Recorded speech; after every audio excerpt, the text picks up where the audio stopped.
আসসালামু আলাইকুম গাইজ, আশা করি সবাই ভালো আছেন। জি আল্লাহর রহমতে আমিও ভালো আছি। আজকে আমরা কলার মোচা দিয়ে কিভাবে বড়া বানাবো সেটা দেখাচ্ছি। প্রথমে কলার মোচাটাকে সুন্দর করে বেছিয়ে নিয়েছি, আলাদা করে নিয়েছি। তারপর ডাল ভিজিয়ে রেখে ওটাকে সুন্দর করে বেটে নিচ্ছি। তারপর মরিচ আর রসুন বেটে নিব।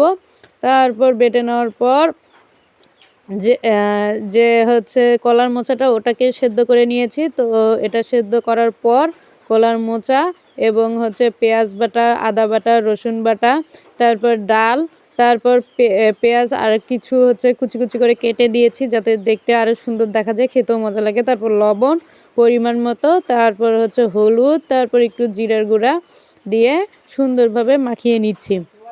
তারপর এর মধ্যে একটু চালের গুঁড়া বা আপনারা চাইলে ময়দা দিতে পারেন, তাহলে এটা শক্ত হবে আর কি, নাহলে তো একটু নরম হয়ে যাবে। আর এটা দিলে মসমসে হবে আর কি। তো তারপরে দেখতেই পাচ্ছেন চুলাতে যেহেতু রান্না হচ্ছে, তো তারপর তেল গরম হয়ে গেলে সুন্দর করে সাইজ মতো করে আস্তে আস্তে করে তেলের মধ্যে দিয়ে দিব এবং চুলার আঁচটা একটু পরিমাণ মতোই রাখবো।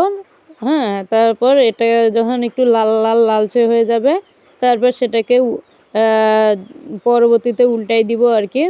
হ্যাঁ, আপনারা চাইলে এটা বাসায় সুন্দর করে বানিয়ে খেতে পারেন। এটা আসলেই অনেক মজাদার এবং সুস্বাদু। তো তারপর হয়ে গেছে, এখন পরিবেশন করতেছি।